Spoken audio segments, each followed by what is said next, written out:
ભગવાન કૃષ્ણની કથા સાંભળનાર શ્રોતા ભગવાનની કથા વિશે પ્રશ્ન પૂછનાર પૃચ્છક સ્ત્રી પુરુષ બાળક વૃદ્ધ દરેકનું કલ્યાણ પરમાત્મા કરે છે.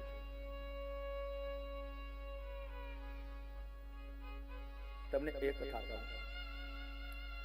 આમ કહીને સુખદેવજી કહે છે કે મથુરાની અંદર ઉગ્રસેન રાજાના પુત્ર કંસ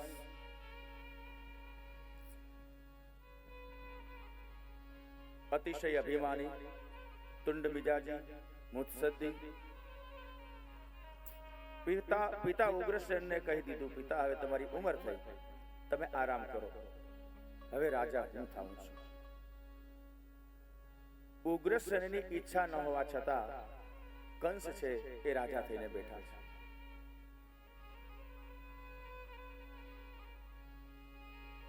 કંસ રાજા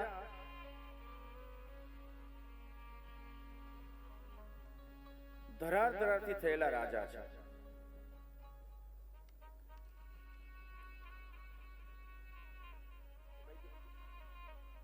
ધરારથી બની બેઠેલા રાજા છે. અત્યાચારથી જગતને ભગવાનથી વિમુખ કરે છે કંસ.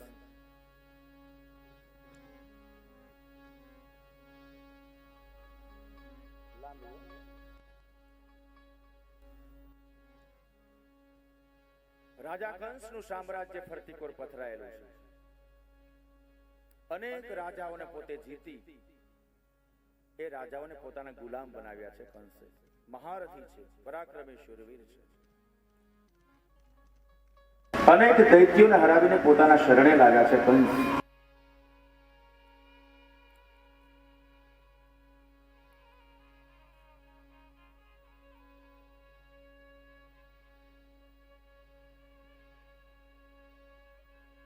આ કંસનું એક સામ્રાજ્ય છે. આ બાજુ પૃથ્વી ઉપર ધર્મને જગ્યાએ અધર્મનું સામ્રાજ્ય સ્થપાતું જાય છે કંસને કારણે. સાધુ સંતો બ્રાહ્મણો તીર્થો ગાયો આ દરેકની બેઇજ્જતી અપમાન થતા રહે છે. ત્યારે દેવો છે એ ભગવાન નારાયણ પરમાત્માની સ્તુતિ કરે છે. બ્રહ્મા વગેરે દેવતાઓ, ઇન્દ્ર વગેરે અને પૃથ્વી સ્વરૂપે ગાય માતા ઠાકોરજીના શરણે જાય છે. હે ભગવાન, પૃથ્વી ઉપર અતિશય અસુરોનો ત્રાસ વધતો જાય છે. જ્યાં જુઓ ત્યાં કંસ, શિશુપાલ, દંતવક્ત્ર જેવા દૈત્યો પુણ્યશાળી લોકોને હેરાન પરેશાન કરે છે. વૈષ્ણવો, બ્રાહ્મણો, ગાયો એની ઉપર અત્યાચાર થાય છે. ભગવાન, અમે તો બહુ કોશિશ મહેનત કરી, પરંતુ આ દૈત્યો અમારા કાબુમાં આવતા નથી. આપણા સિવાય આવા દૈત્યોને કોણ નાથી શકે? પ્રભુ, આ પૃથ્વી ઉપર આવો, અવતાર ધારણ કરો. ભગવાન નારાયણ પરમાત્મા મંદ મંદ હસ્યા અને કહ્યું કે હે દેવતાઓ, હે ધરતી માતા, ધર્મ સંસ્થાપનાર્થાય સંભવામી યુગે યુગે. મેં વચન આપેલું છે કે જ્યારે જ્યારે ધર્મની હાનિ થશે ત્યારે હું પૃથ્વી ઉપર અવતાર ધારણ કરીશ. ચિંતા ન કરો.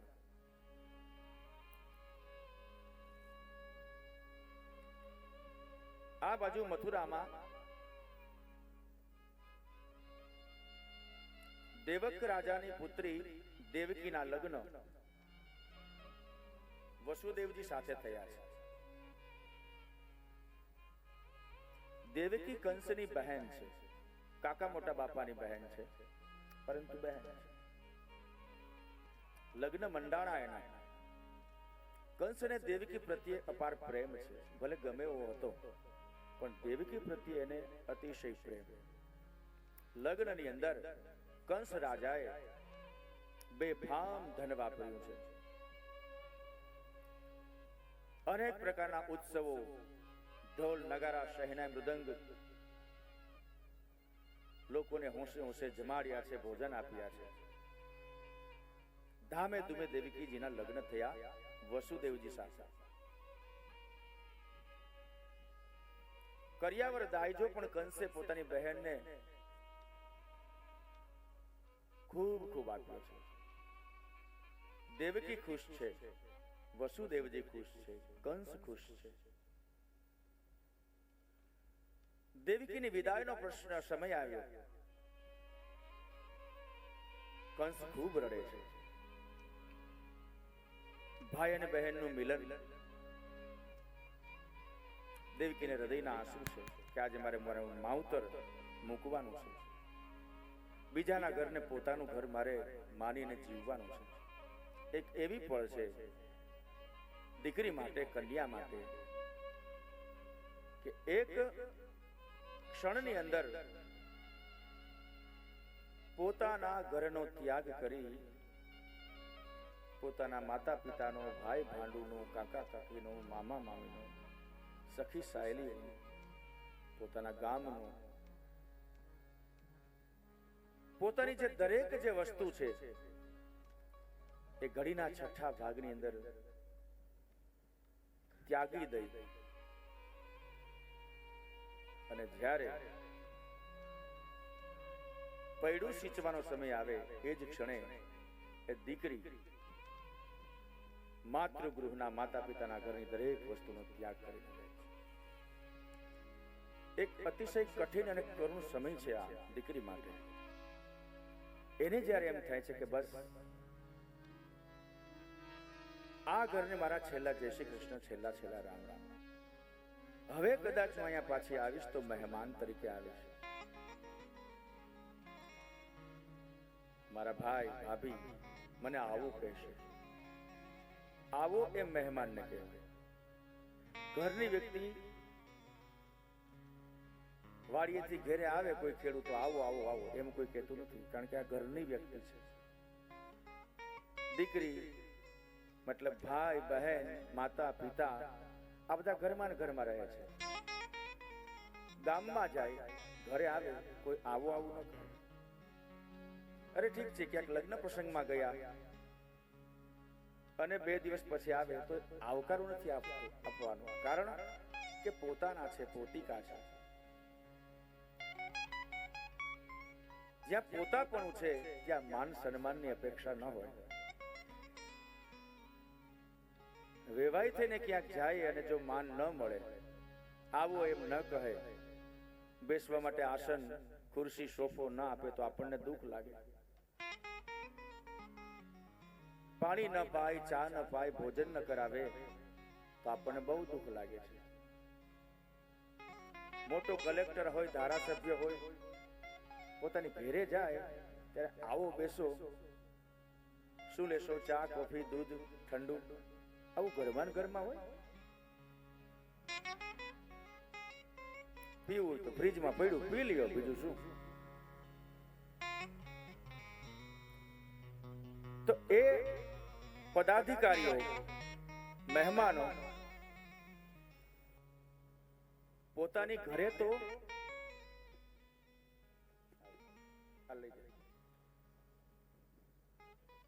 આ બધા લોકો ઘરની અંદર તો બહુ સામાન્ય જીવન જીવે છે, કારણ કે પોતાના પાસે કઈ પ્રદર્શન કરવાનું ના હોય. પોતાના લોકો છે એની પાસે કોઈ પ્રદર્શન કે એવું કરવાનું ન હોય. દરેક વ્યક્તિ પોતપોતાની રીતે કામ કરે છે. પાણી પીવું હોય તો ગોળેથી પી લે, એમાં શું મોટી વાત છે. પરંતુ જ્યારે મહેમાન ઘરમાં આવે ત્યારે આવો આવો આવો, બેસો બેસો, અહીંયા આવતા રહો. લગ્ન સુધીના સમયમાં દીકરી એની હાથેથી ગોળે પાણી પી લે છે, એની હાથેથી રસોડામાં રસોઈ કરીને જમે છે, એને હાથેથી પોતે બધા કામ કરે છે. પણ એક વખત વિદાય થઈ અને 2 દિવસ 5 દિવસ અઠવાડિયા પછી પોતે આવે છે ત્યારે એને એના ભાઈ ભાભી કાકા કાકી મામા મામી મા બાપ આય બેન આય જોઈ લો. આજ દી સુધી બેનને આવકારો ન હતો કારણ કે પોતિકા પણ હતું અને હવે દીકરી પરાઈ થઈ ગઈ છે. દીકરી પારકું ધન. એ સમયે દીકરીને પણ એમ થાય અરે મને આવું કરે છે, હું તો આ ઘરની છું. પછી તરત યાદ આવે છે કે હવે આ મારું ઘર નથી, હવે હું બીજાને સોંપાઈ ગઈ છું, આ ઘર ઉપર મારો કશો જ અધિકાર નથી. અને એ સંક્રાંત સ્થિતિ દીકરીની છે ને પોતાના હૃદયમાં પોતે આંસુને છુપાવી લે છે. જે ઘરને પોતે શણગાર્યું છે, મોટું કર્યું છે, રાજ રચીલા, દરેક વસ્તુની પસંદગીમાં દીકરીને પૂછવામાં આવતું કયા પ્રકારનું કઈ કંપનીનો ટીવી સેટ લેવો છે, કયા પ્રકારનો મોબાઈલ લેવો છે, કયા સોફા સેટ, કયા ઓછાડ, શું રાજ રચીલું, બેનને પૂછો. અને એક ઝાટકે એ દીકરી પારકી થઈ ગઈ. જોકે દીકરીને પરાઈ કરવી એમાં જ દીકરીનું કલ્યાણ છે. લગ્ન થતા હોય ત્યારે અગ્નિની અંદર હોમવામાં આવે છે, આહુતિ દેવામાં આવે છે. લાજા હોમ કહેવાય છે. જવતલ હોમવાની વાત ભાઈ બેનને માટે લાજા હોમ કરાવે છે, જવતલ. રાષ્ટ્રપૃત હોમ છે. ત્યાર પછી જાયા હોમ આવે છે. એની અંદર વિચાર કરો, આ બધા જે હોમ છે, આહુતિઓ છે, એ પ્રત્યેક આહુતિની અંદર એટલું બધું તર્ક છુપાયેલો છે, વિજ્ઞાન છુપાયેલું છે કે જે દીકરી જે પરિવારની હોય, કોઈ પણ અટકની હોય, એમના કુળદેવી આજ દિવસ સુધી પિતાના કુલદેવી એ દીકરીના કુલદેવી. સુરાપુરાને માનતા હોય તો પિતાના સુરાપુરા એ પોતાના સુરાપુરા. પિતાનો જે ધર્મ સંપ્રદાય છે એ પોતાનો ધર્મ સંપ્રદાય. પરંતુ એ લગ્ન વેદીમાં, લગ્ન મંડપમાં દીકરી અને જમાઈ દ્વારા જ્યારે આ હવન કરાવવામાં આવે છે ત્યારે ક્રમે ક્રમે ક્રમે એના માતા પિતાનું લોહી એના શરીરમાં છે, ડીએનએ રંગસૂત્રો એના મા બાપના છે. પરંતુ આ મંત્રોની એટલી તાકાત છે કે ધીમે ધીમે કરતા દીકરીના દેહની અંદર ફેરફાર થાય છે, લોહીની અંદર ફેરફાર થાય છે. આ મંત્રોની તાકાત છે. પિતૃગૃહનું જે ગોત્ર હોય, દરેક પરિવારને ગોત્ર હોય, પ્રવર હોય, શાખા હોય, વેદ હોય, આવું દરેકને માટે હોય છે. બીજાને કોઈને ખબર નથી. બ્રાહ્મણોના પુત્રોને ખબર હોવી જોઈએ. પૂછે છે ઘણી જગ્યાએ, ગુરુદેવ તમારો વેદ કયો છે, ક્યાં વેદી છો તમે? તો શુક્લ યજુર્વેદ અમારો વેદ છે. કઈ શાખા છે? તો માધ્યાંજની શાખા. કયો પ્રવર છે? તો ત્રિપ્રવર અમારો પ્રવર છે. આ બધું બ્રાહ્મણના પુત્રોને આવડવું જોઈએ. પણ માત્ર આ વસ્તુ બ્રાહ્મણને જ નથી હોતી, દરેક પરિવારને હોય છે, દરેક કુટુંબને.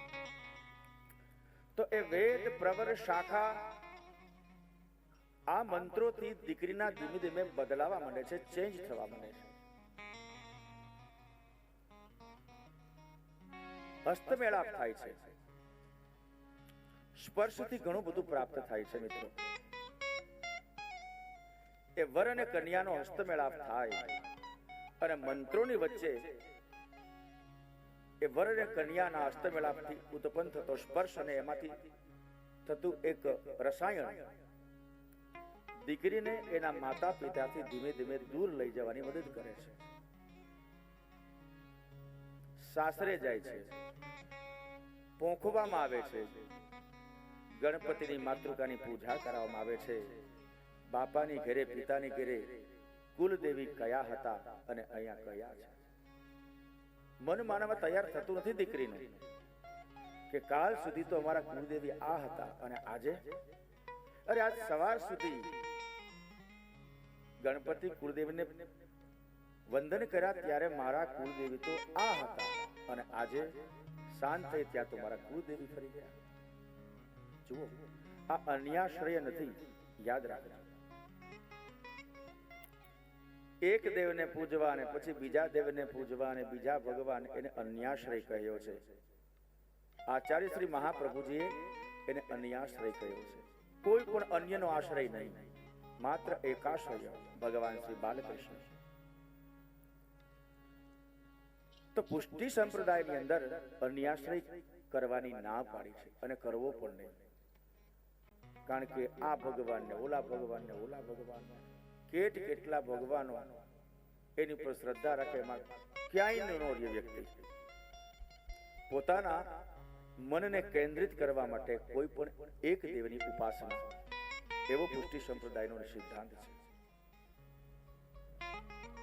આટલા બધા દેવી દેવતાઓ જોઈ ભાળી એને અનુસરી માનવી છે એ શ્રદ્ધા વિહોણો થઈ જાય છે. કેટલા બધા દેવી દેવતાઓ, 33 કોટી દેવતાઓ કહ્યા છે આપણા હિન્દુ શાસ્ત્રોમાં. ઓલાને પૂજવા કે ઓની પૂજા કરવી, આની સેવા કરવી.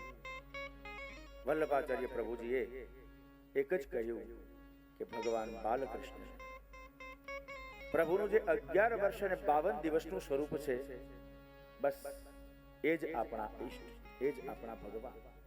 અને એની પાસેથી માગવાનું નથી, એને આપવાનું છે.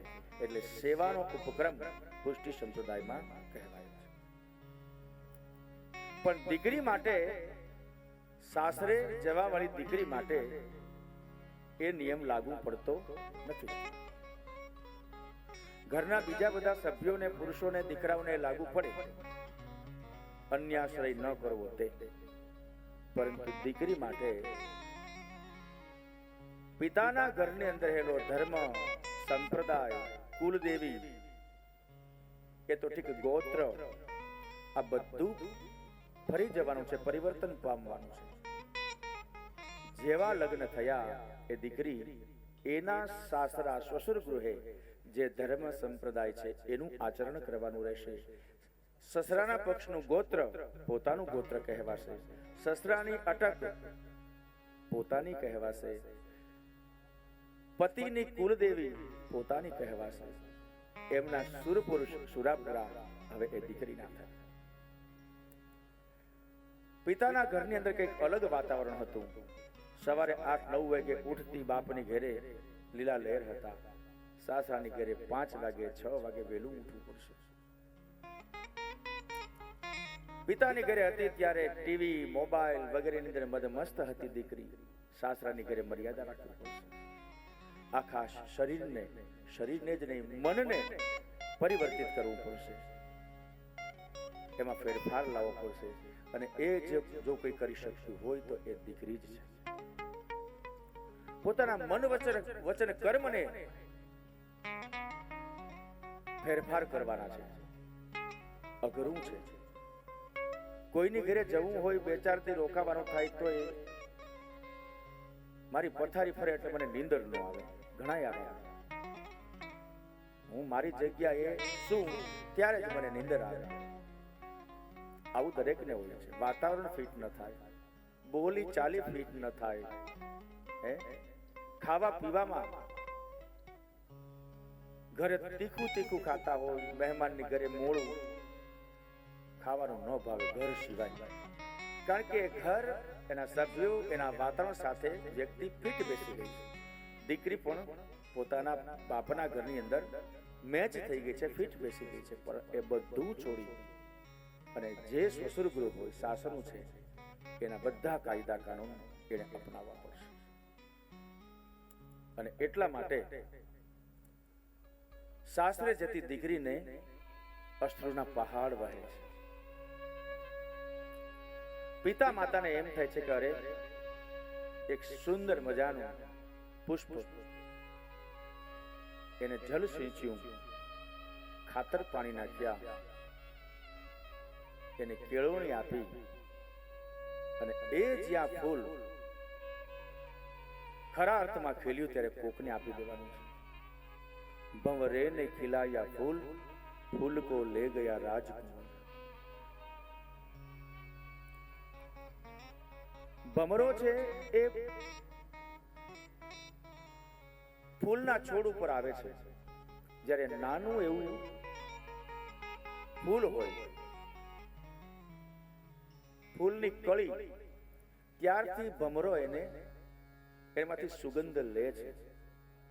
એ ભમરાના સ્પર્શથી એ જે પુષ્પ છે એ વિકાસ પામે છે। જો વિકાસ પામે છે, દરેક ફૂલની અંદર પતંગિયું, કીટક, ભમરો એની ઉપર બેસે છે। આપણને એમ લાગે કે આ જીવડા બધા જુઓ તો ખરા ફૂલને અભડાવે છે, ના, એ ફૂલને પુષ્ટ કરવા માટે, વિકસિત કરવા માટે, સુગંધ ભરવા માટે એ ભમરો છે, એ પતંગિયું છે કે કોઈ પણ કીટક એ ફૂલની કળી ઉપર બેસે છે, ત્યારથી એનો વિકાસ કરવા માટે મદદ કરે છે।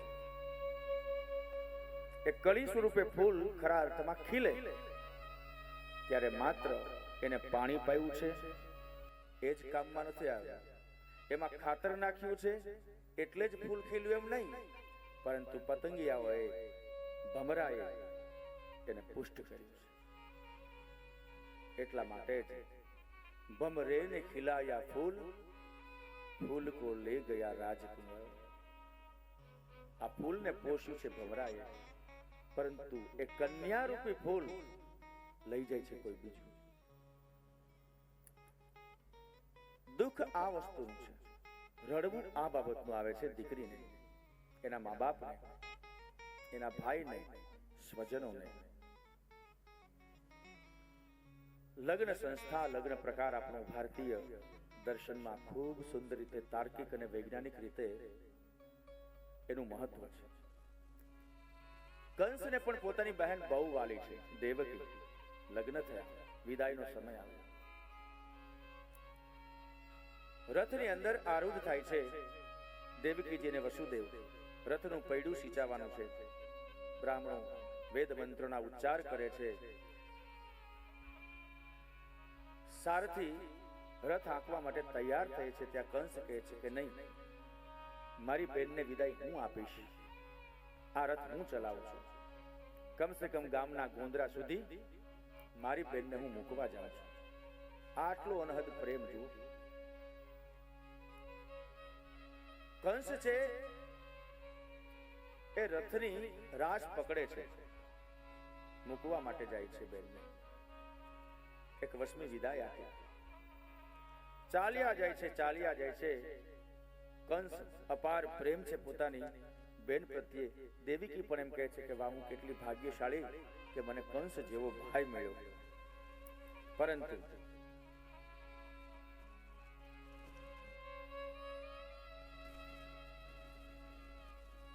ભગવાન વિચાર કરે છે કે કંસ અને દેવકી વચ્ચેનો આ પ્રગાઢ પ્રેમ મને માફક નથી આવતો। જે અભિમાની છે, દેહાભિમાની છે, સત્તાભિમાની છે, પદાભિમાની છે, એવો ભાઈ શું કામના? ભાઈ બહેનને પ્રેમ કરે, ભાઈ બહેનની ઘરે જાય તે ઘણું બધું એને ભેટ આપે, સોગાદો આપે, મીઠાઈ આપે। હાલવા ટાણે ભાઈ કદાચ 200, 500, 1000, 2000 રૂપિયા આપે, કારણ કે ભાઈ સમૃદ્ધ છે। રક્ષાબંધનની રાખડી બાંધી ભાઈ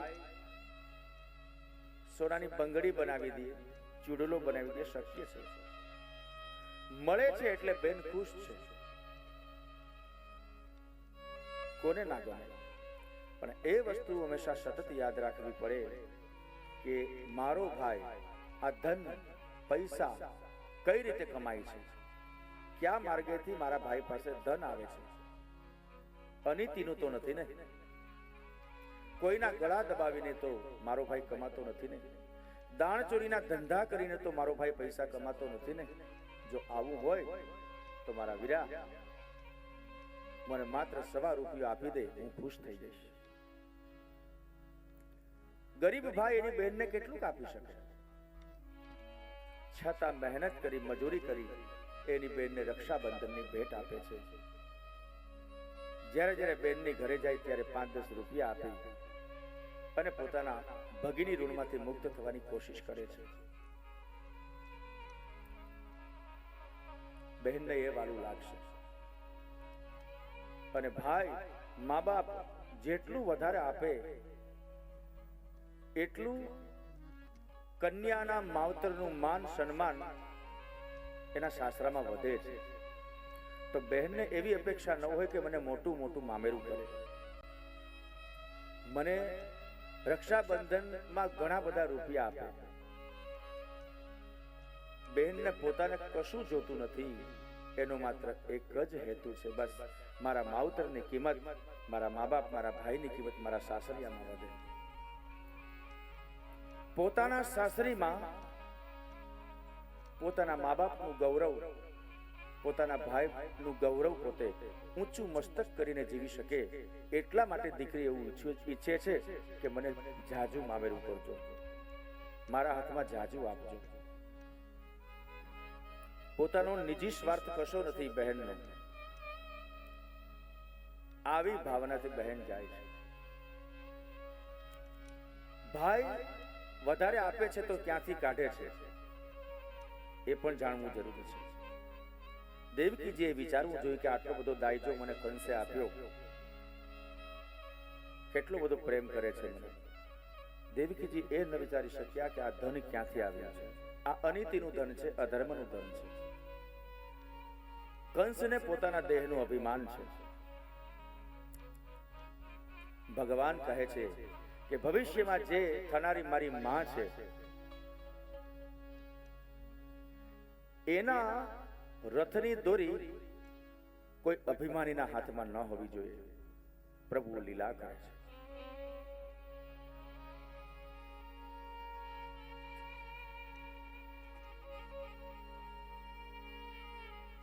રડતી દેવકીને રાજી કરવા માટે કંસ તુચકા જોક્સ મજાક કરે છે, હસાવવાનો પ્રયત્ન કરે છે. પરંતુ આ વચ્ચે આકાશવાણી દ્વારા એક ભયંકર આકાશમાંથી આકાશવાણી થઈ કે હે દુષ્ટમતી, હે અબુદ્ધ, હે મૂર્ખ, હે અભિમાની કંસ, જે તારી બેન દેવકીને તું આટલો પ્રેમ કરે છે, આકાશવાણી, જે દેવકી બેનને તું આટલો પ્રેમ કરે છે એના 8મા ગર્ભથી 8મા સંતાનથી તારો નાશ થશે.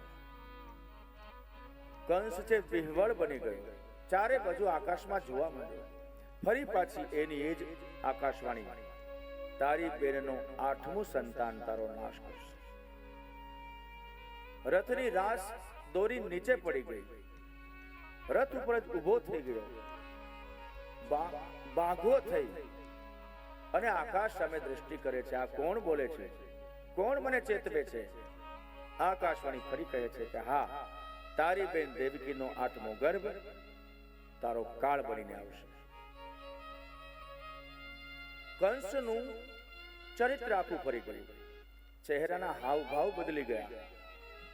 અરે, મારી બેન દેવકી અને એનું 8મું સંતાન મને મારી નાખશે, મારે મરવું નથી. એના કરતા દેવકીને જ હત્યા કરી નાખું તો દેવકી હશે તો એને સંતાન થશે. દેવકી મારી બહેન જ ન હોય તો પછી સંતાન ઉત્પન્ન થવાનો પ્રશ્ન જ નથી. જુઓ, જે ભાઈ દેવકી માટે કેટલું કેટલું કર્યું, મીઠા વચનો કહે છે, છાતી સરસી ચાપી છે, અનેક પ્રકારનો દાયજો આપ્યો છે, એ જ કંસ પોતાનો સ્વાર્થ, પોતાનું અહિત થાય એમ છે એટલે સગી બેન હોય તોય ભલે, સગો ભાઈ હોય તોય ભલે, સગો બાપ હોય તોય ભલે, સગી માં હોય તોય ભલે, સગો મિત્ર હોય તોય ભલે, માણસ પોતાના નિજી સ્વાર્થ માટે ગમે વ્યક્તિના ગળા કાપે એનો ભરોસો કેમ કરવો? કંસ આવ્યો રથની અંદર દેવકી વસુદેવે પણ આકાશવાણી સાંભળી. બંને એકબીજાની સામું જુએ છે. તલવાર લઈ અને કંસ દેવકીને મારવા માટે તૈયાર થાય છે. દેવકી, તારું 8મું સંતાન જો મારો કાળ હોય તો હું તને જ ખતમ કરી દઉં. તલવાર ઉગામે છે ત્યાં વસુદેવજીએ હાથ જોડ્યા, એના બનેવી. અરે કંસભાઈ, આ શું કરો છો? બનેવીજી, તમે વચમાં ન પડો. આ અમારા ભાઈ બહેનનો મામલો છે. વસુદેવજી કહે છે કે હવે તમારી બહેન મારી છે.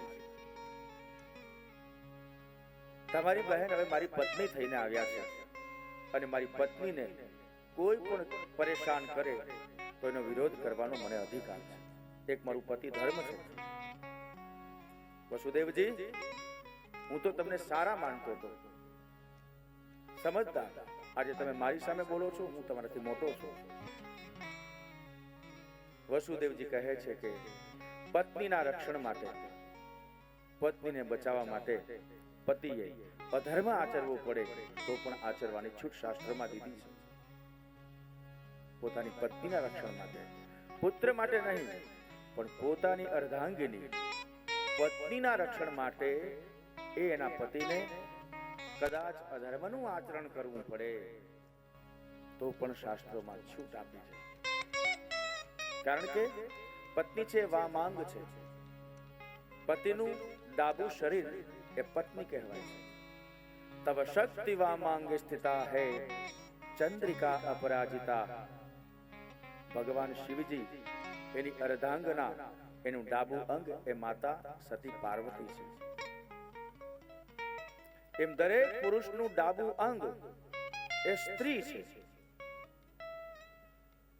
પોતાની પ્રિયતમા પત્નીના રક્ષણ માટે પુરુષે શક્ય એટલી મહેનત કરવી જોઈએ.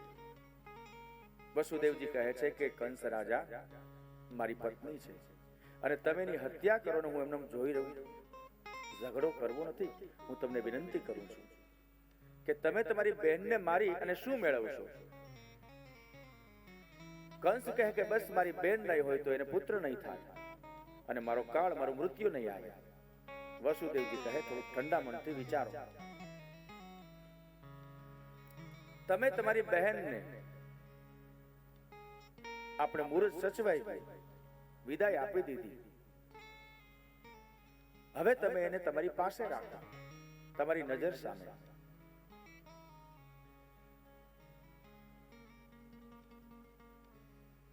કંસ કહે તમને પણ ન છોડવું.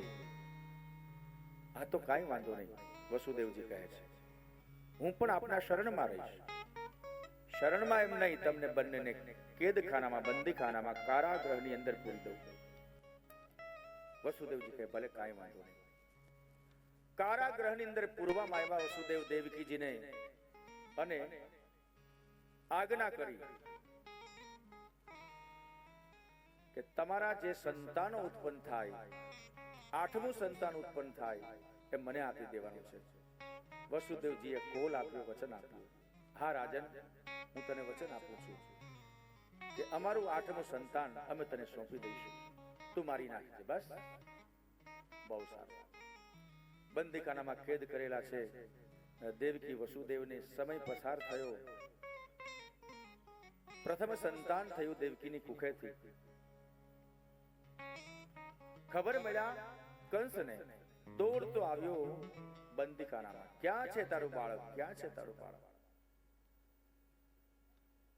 દેવકીને એમ કે મામા છે ને ભાણેજને મળવા આવ્યા. જો ભાઈ, દીકરો છે, લાવ લાવ.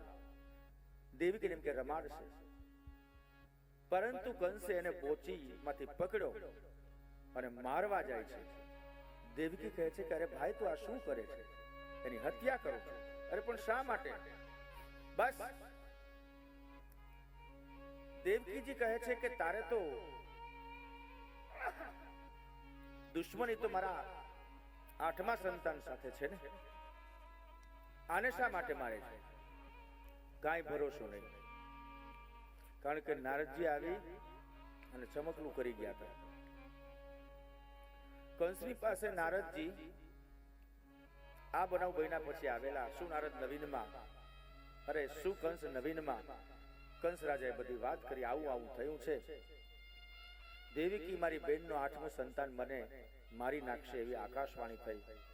તો બંનેને મેં કેદખાનામાં પૂર્યા છે અને 8મું સંતાન આવે એટલે મને બતાવશે, હું એની હત્યા કરી નાખીશ. નારદજી ખડખડાટ હસે છે. અરે કંસ, રાજા થયો પણ તારામાં અક્કલનો છાંટો નથી. કેમ? 8 સોપારી વર્તુળમાં વર્તુળાકારે નારદજીએ ગોઠવી અને કહ્યું, આમાંથી 8મી સોપારી કઈ છે? ગણ. કંસ રાજા 1 2 3 4 5 6 7 ને 8, 8મી સોપારી. કંસ હવે અહીંયાથી ગણ. કંસ ગણે છે સોપારી 1 2 3 4 5 6 7 8, 8મી સોપારી આ. નારદજી કે પહેલા તું આને 8મી સોપારી કહેતો હતો, હવે આ સોપારીને 8મી કહે છે. ફરી અહીંથી ગણ. ગણતરી કરી તો ખૂણામાં આવતી સોપારી 8મી થઈ. કંસ, આ બધી સોપારી 8મી તને નથી લાગતી? હા, અહીંયાથી ગણીએ તો આ સોપારી 8મી, અહીંયાથી ગણીએ તો આ સોપારી 8મી. કઈ સમજ આવે? બુદ્ધિમાં કઈ વિચાર આવે છે? કંસ કે હું કઈ સમજો નહીં નારદજી. દરેક સોપારી ને 1 નંબર છે, 2 નંબર છે, 7 નંબર છે અને 8 નંબર છે. ક્યાંથી આપણે ગણતરી કરીએ છીએ એની ઉપર છેલ્લી સોપારીનો આધાર છે. કંસ, તું એમ માને છે કે દેવકીનું 8મું સંતાન જ 8મું છે? શક્ય છે બીજું સંતાન 8મા ક્રમનું હોય, 5મું સંતાન 8મું હોય. અરે પહેલું સંતાન 8મું હોઈ શકે. કંસ કે સાચી વાત છે નારદજી, તમે ખરેખર મને સાચી સલાહ આપી. બહુ સારું, બહુ સારું. નારદજી નારાયણ નારાયણ કરતા કરતા ચાલ્યા ગયા અને કંસે નક્કી કર્યું કે હવે પછીના પહેલેથી માંડીને 8 સંતાન દરેકની હું હત્યા કરીશ. આજે પ્રથમ સંતાન પ્રગટ્યું છે. કંસ રાજાએ દેવકી પાસેથી આંચકી ભીતની અંદર, દિવાલની અંદર પટકાવીને એનું મૃત્યુ કરી નાખ્યું. વસુદેવ દેવકીની આંખો ફાટી ગઈ. અરે નિર્દયી, આ બાળકે તારો શું ગુનો કર્યો છે? અટ્ટહાસ્ય કરતો કરતો કંસ પોતાના મહેલ તરફ જાય છે. માતા પિતાની નજર સામે એના સંતાનની હત્યા થાય. કેટલું વસમું. સમય થયો અને બીજું સંતાન આવ્યું, બીજો દીકરો આવ્યો, કંસ આવ્યો. ક્યાં છે બેન તારું બીજું બાળક? ભાઈ રેવા દે, બાળ હત્યા કરમાં. પરંતુ કંસ રાજાએ એ સંતાન પણ માતાની ગોદમાંથી આંચકી દિવાલ ઉપર, પથ્થર ઉપર પટકાવે છે, એની પણ નિર્મમ હત્યા કરી. ત્રીજું સંતાન, ચોથું સંતાન, 5મું સંતાન, 6થું સંતાન. ઓહો, દયા જેવું, કરુણા જેવું કંસના જીવનમાં નથી. જુઓ તો ખરા, 6 સંતાનોનો હત્યારો.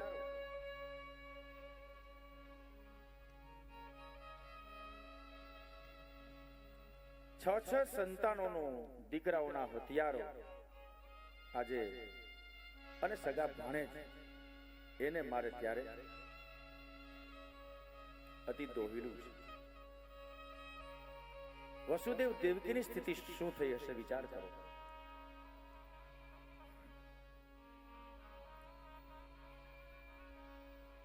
આમ કરતા કરતા કરતા પાપીના પાપનો ઘરો ભરાણો કંસનો. સંતો ઋષિ મુનિઓ પોતપોતાના આશ્રમમાં પ્રભુને પધારવાની વિનંતી કરી રહ્યા છે. હે પ્રભુ, જલ્દી પધારો. ભગવાને બધી તૈયારી કરી લીધી છે. ભગવાને વિચાર્યું કે હવે મારે જવું જોઈએ. મારી રૂપ સુધા, મારી વાક સુધા, મારી સ્વરૂપ સુધા, લીલા સુધા, એના દાન મારે હવે આ જગતને આપવા પડશે. પરમાત્મા, નારાયણ પરમાત્મા વિચાર કરે છે. ભગવાને શેષને બોલાવ્યા. શેષ એટલે 1000 ફેણ વાળો નાગ, સર્પ. જે ઠાકોરજીને હંમેશા છાંયો આપે છે, નારાયણ પરમાત્માને. શેષ નારાયણ સર્પને બોલાવ્યા. શેષ નારાયણ કહે છે કે આજ્ઞા પ્રભુ. ત્યારે ભગવાન નારાયણ પરમાત્મા આ 1000 ફેણવાળા નાગને કહે છે કે હે નાગ દેવતા, એક કામ કરવાનું છે. શું? અગાઉ તમે કામ કર્યું છે રામાવતારમાં. ત્રેતા યુગની અંદર જ્યારે હું રામ બન્યો ત્યારે તમે પણ મારી સેવા કરવા માટે હાજર હતા. હા પ્રભુ, હું લક્ષ્મણ બનેલો. તો ત્રેતા યુગમાં ભગવાન નારાયણ પરમાત્મા રામ તરીકે અને એના નાના ભાઈ નાના ભાઈ લક્ષ્મણ એ શેષાવતાર, મતલબ કે નાગનો અવતાર છે. 1000 ફેણવાળો નાગ એ લક્ષ્મણ બન્યા છે. નાગ ફૂફાડા મારે, લક્ષ્મણ પણ ફૂફાડા મારતા. લક્ષ્મણ થોડા મગજના તેજ હતા અને એટલા માટે ધનુષ ભંગ વેળાએ પરશુરામજી સાથે બાકડી પડ્યા હતા. કોણ? લક્ષ્મણજી. લક્ષ્મણજીથી ખોટું સહન ન થતું. એ ગમે ત્યારે ખીજાઈ જતા, કારણ કે અંતે એ નાગનો અવતાર છે. તો ભગવાને કહ્યું, એ સમયે રામાવતારમાં તમે મારા નાના ભાઈ હતા, આ વખતે તમને મોટા ભાઈ બનાવવા છે. નાગ દેવતા કહે, હું સમજ્યો ને પ્રભુ, રામાવતારમાં તમે મારાથી નાના ભાઈ હતા અને તમે મારા બહુ કામ કર્યા, મારે તમારું ઋણ ચૂકવવું પડે ને શેષ નારાયણ. હવે કૃષ્ણાવતારમાં હું નાનો થઈશ અને તમે મોટા બનશો. હે શેષ નારાયણ, હે નાગ દેવતા, હું કૃષ્ણ તરીકે અને આપ બલરામજી તરીકે, બલભદ્ર તરીકે આપે અવતરવાનું છે. મોટા ભાઈ થઈ અને મને આજ્ઞા કરવાની છે, હું આપની સેવા કરીશ. જો ભગવાન કોઈનું ઋણ માથે રાખતા નથી. શેષ કહે કે વાહ પ્રભુ, કૃષ્ણાવતારમાં મને નાનો બનાવો, તમારો દાસ બનાવો તોય મને વાંધો નથી, પણ એક વાતની ખુશી છે કે પ્રભુ મને આપનું સાનિધ્ય પ્રાપ્ત થશે. બહુ સારું. શેષને આજ્ઞા કરી, તમે મોટા ભાઈ તરીકે માં દેવકીના ઉદરમાં 7મા ગર્ભ તરીકે બિરાજો. જુઓ, દેવકીના 6 સંતાનો તો મરી ચૂક્યા છે, હવે 7મું સંતાન. એની અંદર શેષ નારાયણ 1000 ફેણવાળો નાગ મારે આપણી માતા દેવકીના પેટમાં તમારે જવાનું છે, 7મા સંતાન તરીકે. શેષ નારાયણ કહે ભલે ભલે, બહુ સારું. શેષજીએ નમસ્કાર કર્યા, વિદાય આપી. પછી માયા દેવીને બોલાવ્યા પરમાત્માએ. પ્રભુ, માયા છે ભગવાનની દાસી છે અને આપણી માલિકણ છે. પ્રભુ માયાની અંદર લિપ્ત થતા નથી. ભગવાન કહે એમ માયા દેવી કરે છે અને આપણે માયા કહે એ મનુષ્યો કરીએ છીએ. માયા એટલે શું? જે અસત્યને સત્ય બતાવે અને સત્યને અસત્ય બતાવે એ માયા. જે અધર્મને ધર્મ બતાવે અને ધર્મને અધર્મ બતાવે એ માયા. માલ મિલકત રાજ રચેલું, ટીવી, મોબાઈલ, સોફા સેટ, બંગલા, ગાડી, કારખાના, ગાડી, મોટરસાયકલ, આ બધું માયાની અંદર આવે છે, ભૌતિક માયા. ટીવી ની અંદર જાહેરાતો આવે અને એ જ વસ્તુ લેવા માટે આપણે લલચાઈએ છીએ. અલગ અલગ કંપનીઓ એમ કહે કે અમારું ટીવી સેટ બીજા બધા કરતા સરસ છે. સારા સારા સ્ત્રી પુરુષોને માં મૂકી જાહેરાત, એડવર્ટાઇઝમેન્ટ કરે છે. આપણે નથી લલચાઈએ છીએ. હકીકતે કંપની કદાચ ખરાબ હોઈ શકે, પણ માલ વેચવા માટે એવી ભ્રામક જાહેરાતો કરે, આપણે લલચાઈ જઈએ. જે અસત્ય છે એને આપણે સત્ય માનીએ છીએ, માયાની અંદર આવી જાય છે અને એ ટીવી લઈ ખરીદ કરીએ છીએ. જો ખોટા લોકો મીઠું મીઠું બોલી આપણી ઉપર એની અસર પ્રભાવ પાડે છે. પાખંડી ધુતારાઓ, તાંત્રિકો, બાબાઓ, સ્વામીઓ મીઠું મીઠું બોલી ચમત્કાર અને પરચા બતાવી આપણી ઉપર એની આભા પાથરે છે. આપણને એ જ સત્ય લાગે, ભગવાનને મૂકી આપણે એના ચરણ ધોવા માંડીએ. માયા છે એ અસત્ય વસ્તુ, અસત્ય વ્યક્તિને સત્ય બતાવે છે.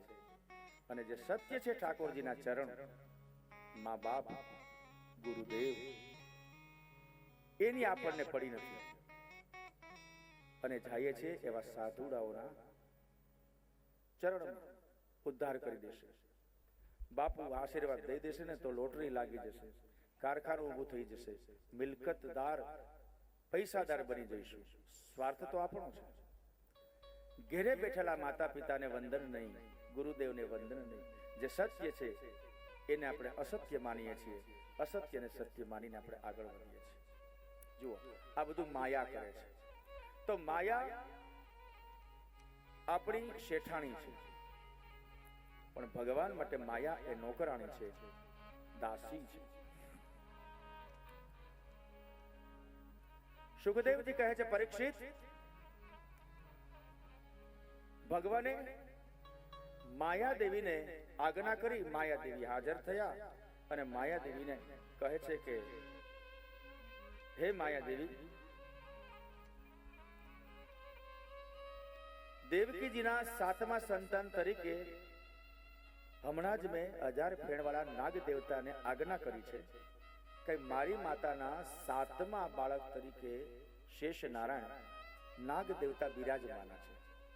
માયાદેવી કે હા પ્રભુ, તો તમારી શક્તિ વડે, માયાદેવી પાસે તો શક્તિ છે ને, હે માયાદેવી, તમારી શક્તિથી મારી પેટમાં ઉજરી રહેલા શેષ નારાયણ નાગ દેવતાને તમારે એને ખેંચીને, એનું સંકર્ષણ કરીને, એને ઉપાડીને વસુદેવજીના બીજા પત્ની છે જે ગોકુળમાં રહે છે, રોહિણીજી. વસુદેવજીના બીજા પત્ની હાલમાં ગોકુળમાં રહે છે, એનું નામ છે રોહિણીજી. હે માયાદેવી, દેવકીજીના ઉદરમાંથી એ બાળકને ઉપાડી અને ગોકુળની અંદર રોહિણીજીના ઉદરની અંદર પેટમાં એ ગર્ભને તમારે સ્થાપવાનો છે. હા, બહુ સરસ. પણ સાથે દેવકીજીના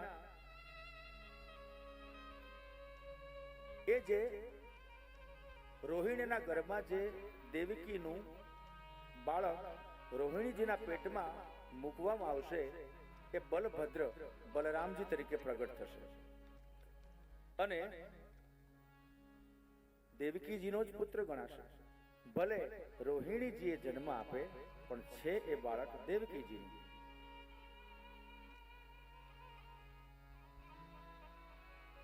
અને તું પોતે, હે માયાદેવી, તમે પોતે માતા જશોદાના પેટની અંદર ઉત્પન્ન થજો.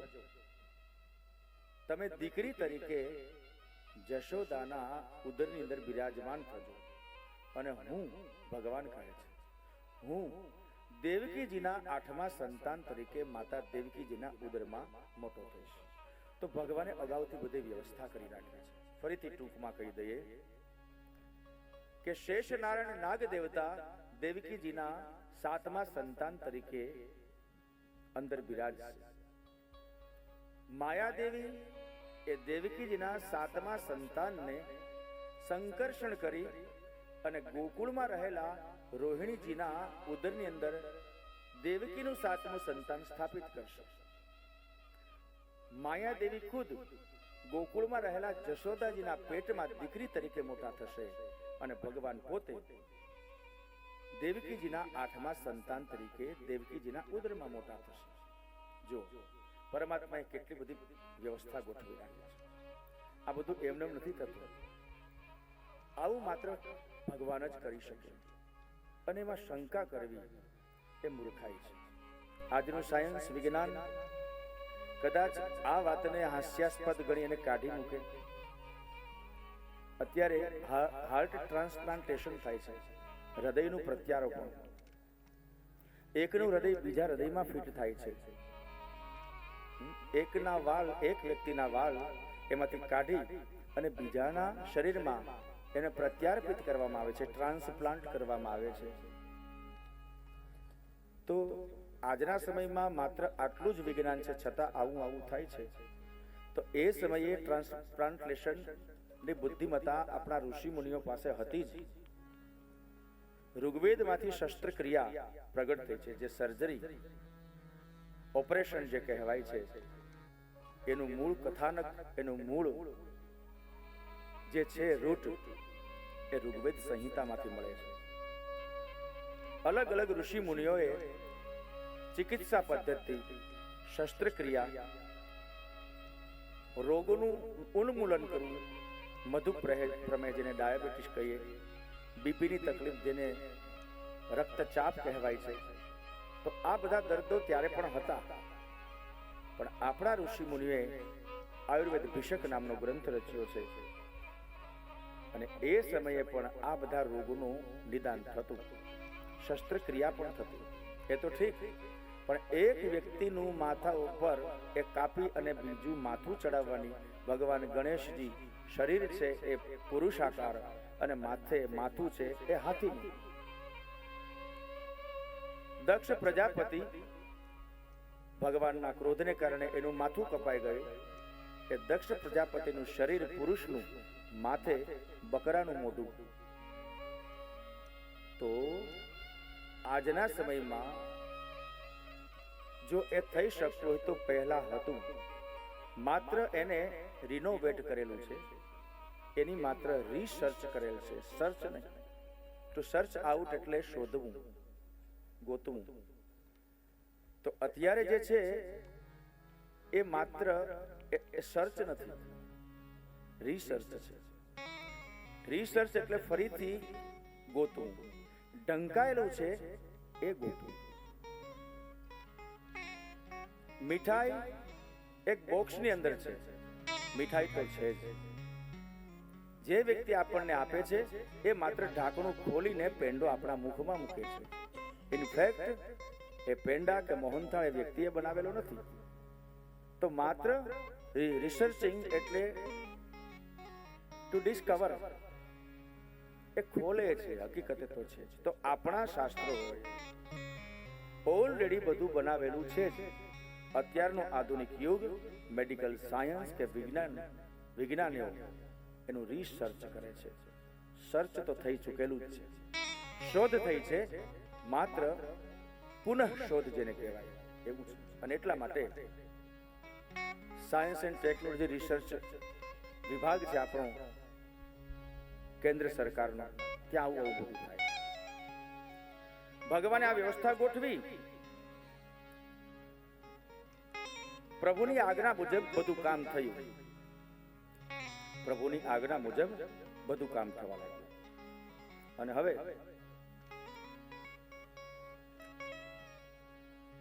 કંસને સમાચાર મળ્યા કે દેવકીને 7મો ગર્ભ છે. દોડતો કંસ જેલખાનામાં આવે છે. એ 7મો ગર્ભ એ બલરામજી તરીકે નાગ દેવતા હતા, અને માયા દેવીનું સંકર્ષણ કરીને ઉપાડી ગયા છે. અહીંયા કંસ મહારાજ આવે છે અને કહે છે કે લાવ બેન દેવકી, તારું 7મું સંતાન લાવ. ક્યાં છે?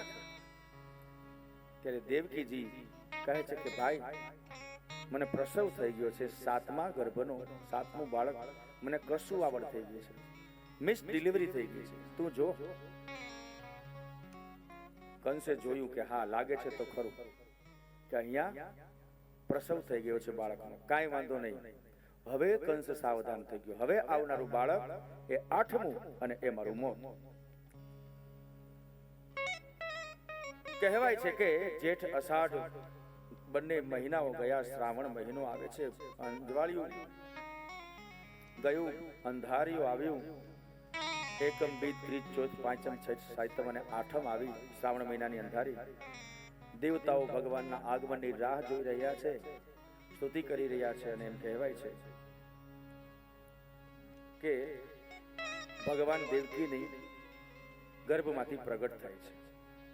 સૌપ્રથમ માતા દેવકી અને વસુદેવનું અજ્ઞાન દૂર કરવા માટે પૂર્ણ બ્રહ્મ તરીકે, ચતુર્ભુજ નારાયણ તરીકે દર્શન આપે છે અને પછી નાના બાળક બને છે. ભગવાન આજે એક બાલકૃષ્ણ તરીકે પૃથ્વી પટલ ઉપર તૈયાર થાય છે. અગાઉથી આયોજન કરેલું આ કથા આપણે ગઈકાલે વિસ્તારથી સાંભળી છે. નક્કી થયા મુજબ વસુદેવજી આ 8મા ગર્ભને ગોકુળમાં લઈ જવા માટે સુંડલાની અંદર કોમળ પથારી કરી અને ભગવાનને બિરાજમાન કર્યા છે. બેડીઓ હતી આપોઆપ છૂટી ગઈ. પ્રભુની કૃપા થાય ત્યારે ચમત્કાર સર્જાય છે. ચોકીદારો કડકસાટ નિદ્રા કરે છે. મહેલની બહાર જઈ માં યમુનાજી તો રાહ જોઈને બેઠા છે કે ક્યારે મારા પ્રાણ પિયું મને મળવા આવે. એટલો બધો યમુનાજીનો જે કહેવાય તે ઉછાળ છે. ગાંડા ગેલા થયા છે યમુનાજી આજે પોતાની પ્રકૃતિથી વિરુદ્ધ કામ કરી રહ્યા છે. મોજા જેવું ઉછળે છે અને યમુનાજી ની અંદર ડબલ પાણી થઈ ગયું એવું લાગ્યું. વસુદેવજી વિચાર કરે છે, અરે યમુનાજીના જળ તો ગોઠણ સુધી હતા, આ તો મારા છાતી સુધી, ગળા સુધી છે, હું કેમ જઈશ? ભગવાન મૂંઝાયા. અરે વસુદેવજી મૂંઝાયા. ભગવાને વિચાર કર્યો, અરે બાપુ, પિતાજી, મને મારી પ્રેમિકા સાથે, પ્રિયતમા સાથે તો મળવા દો. ભગવાનનું સ્મરણ કરતા કરતા વસુદેવજી યમુના નદીમાં પ્રવેશ કરે છે. યમુના નદીના જળ વસુદેવજીના ગોઠણે, એમ કરતા કરતા કમર, એમ કરતા કરતા છાતી સુધી, એમ કરતા કરતા કંઠ ગળા સુધી યમુનાજીના જળ ઉપર આવે છે. લાલાએ પોતાનો જમણો પગ સુંડલાની બહાર કાઢ્યો અને યમુનાજીએ એક મોટું મોજા દ્વારા એ ઠાકોરજીના ચરણને સ્પર્શ. પ્રીતમ અને પ્રિયતમાનું મુલાકાત સૌ પ્રથમ અને જેવું આવું થયું, ધીમે ધીમે યમુનાના નીર શાંત થયા. ગોઠણ સમાણા પાણી વસુદેવજી નંદ બાવાના ઘરે જાય છે. માયાદેવી જશોદાજીના ઉદરમાંથી પ્રગટેલા તૈયાર જ છે. અગાઉ વાતચીત થઈ ચૂકી છે. જશોદાજીએ પોતાની પુત્રીને વસુદેવજીને આપ્યા અને વસુદેવજીએ પોતાના પુત્ર ભગવાનને જશોદાના સોડમાં મૂકી દીધા. ઝડપથી વસુદેવજી આ દીકરીને લઈ અને ફરી પાછા કારાગૃહમાં આવ્યા, બંદીખાનામાં, અને જાહેરાત કરી કે 8મું સંતાન દેવકીનું અવતર્યું છે. ખબર મળ્યા કંસને મારતે ઘોડે પોતે આવે છે. મારો કાળ, મારું મૃત્યુ પ્રગટ થયું છે, નહીં જીવવા દઉં, હમણાં જ તારી હત્યા કરી નાખું. આમ કરતા કરતા કંસ કારાગૃહમાં આવે છે. દેવકીને કહે છે કે લાવ તારું 8મું સંતાન. વાત તો માત્ર એટલી છે, હમણાં ચીમડી નાખું, ચૂથી નાખું, જગદી નાખું. દેવકીજી કહે છે કે ભાઈ, 7 દીકરા હતા, એનો તે માર્યા. આ તો 8મી મારી દીકરી છે. દીકરીની હત્યા તું કરીશ? કોઈ પણની દીકરીને મારવું એ પાપ છે. આ તો તારી સગી ભાણેજ છે. અરે મારા વીરા, ભાણેજને તો મામો કેવો વહાલથી રાખતો હોય, અને તું એની હત્યા કરીશ? હા, બીજો કઈ લવાન નહીં, મને તારી દીકરી આપી દે. પણ તારે તો દીકરાની વાત છે ને. 7મો ગર્ભ, 7મો દીકરો મારો તને મારશે, એવી આકાશવાણી થઈ હતી. આ તો દીકરી છે. કંસ કહે જે હોય તે મને દીકરી આપી દે. હાથમાંથી આંચકી અને પથ્થર ઉપર જ્યાં પટકાવવા જાય છે, ત્યાં એમાં જગદંબા સચરાચર જગતની સ્વામીની પ્રગટ થાય છે. ભયંકર પરિવેશમાં કંસને કહે છે, હે કંસ મૂર્ખ, તને એમ છે કે મને જ બધી ખબર પડે છે? દરેક વ્યક્તિ પોતાને હોશિયાર સમજે છે, સ્માર્ટ સમજે છે. પોતાની જાતને હોશિયાર સમજવી એ ખોટું નથી, પણ સામેની વ્યક્તિ મૂર્ખ છે એ સમજવું ખોટું છે. હોઈ શકે કે આપણા કરતા વધારે હોશિયાર સ્માર્ટ સામેની વ્યક્તિ હોય, પણ તકલીફ એ છે કે આપણે આપણી જાતને જ બુદ્ધિશાળી અને હોશિયાર ચતુર સમજીએ છીએ, અને એ જ આપણા પતનનું કારણ બને છે. દુશ્મનને પણ પાંગળો ન માનવો, યુદ્ધ નીતિ એ કહે છે. હરીફાઈના ધંધાની અંદર, વેપારમાં, વાણિજ્યમાં દરેક જગ્યાએ હરીફો રહેવાના જ. તો એ કોઈ પણ હરીફ છે એને પાંગળો નબળો નહીં સમજવાનો. સામેની વ્યક્તિ મારા કરતા 10 ગણું વધારે વિચારે છે એમ માની અને પોતાએ 20 ગણું વિચારવાનું હોય. આ વ્યક્તિ આજના યુગમાં સફળ થાય છે.